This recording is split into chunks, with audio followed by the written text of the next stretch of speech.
ായിരുന്നു 286 runs. അത് ഇഷാൻ കിഷാൻ അമ്മാതിരി ഫോമായിരുന്നു. ഹെഡും അടിച്ചു. നമ്മുടെ ഡ്രീം 11 ടീം നമുക്ക് നോക്കാം ഡ്രീം 11 ടീമിൽ എങ്ങനെ വന്നിരിക്കുന്നതെന്ന്. തിരിച്ച് 6 റൺ തിരിച്ചടിച്ചായിരുന്നു. നമുക്ക് സ്റ്റാറ്റസ് നോക്കാൻ നേരത്ത്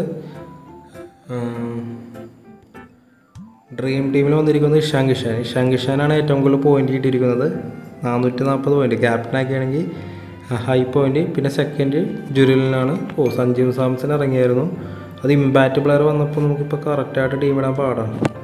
ഇഷാൻ കിഷാനാണ് ഹയസ്റ്റ് 220, ജുറലിൽ 144, Head 139, Samson 136, Hetmyer 92, Deshpande 89, Klaasen 82. അപ്പോൾ നമ്മുടെ ഡ്രീം ടീം നോക്കുകയാണെങ്കിൽ 1457 പോയിൻ്റാണ് ഡ്രീം ടീമിനെ കിട്ടിയിട്ടുള്ളത്. കറക്റ്റായിട്ട് ഇട്ടിരുന്നെങ്കിൽ ഇത്രയും കിട്ടിയാണ്. Harshal Patel, Deshpande, Abhishek Sharma, Nitish Reddy, Hetmyer, Dube, Klaasen, Samson, Jurel, Ishan Kishan, Travis Head. അപ്പോൾ നമുക്കിതിൻ്റെ വിന്നേഴ്സ് നോക്കുകയാണെങ്കിൽ 1416 അടിച്ചിട്ടുണ്ട്. വിന്നേഴ്സ് 1416 അടിച്ചിട്ടുണ്ട്. ഇവൻ കറക്റ്റായിട്ട് ക്യാപ്റ്റൻ കറക്റ്റായിട്ട് വെച്ച് ഇഷാൻ കിഷാൻ ക്യാപ്റ്റനെ വെച്ച് സഞ്ജു സാംസനെ സഞ്ജു സാംസൺ റിസ്ക് എടുത്താണ്. കാരണം ഇമ്പാക്റ്റ് പ്ലെയറായിട്ട് സഞ്ജു സാംസൺ ഇറങ്ങുമെന്ന് വെച്ച് അവൻ എടുത്തതാണ്. ഡ്രീം 11 ടീമിലോ 10 പേര് ഇവൻ എടുത്തിട്ടുണ്ട്. ഒരാൾ മാത്രമേ ടീമിൽ ഇല്ലാത്തതായിട്ടുള്ളൂ. നമ്മുടെ ടീം നോക്കുകയാണെങ്കിൽ നമ്മുടെ ടീം ഇഷാൻ കിഷാൻ ഇട്ടിട്ടില്ല. നമ്മുടെ വൈസ് ക്യാപ്റ്റൻ കറക്റ്റായിട്ട് വന്നു. പക്ഷേ ക്ലേഷനും വന്നു.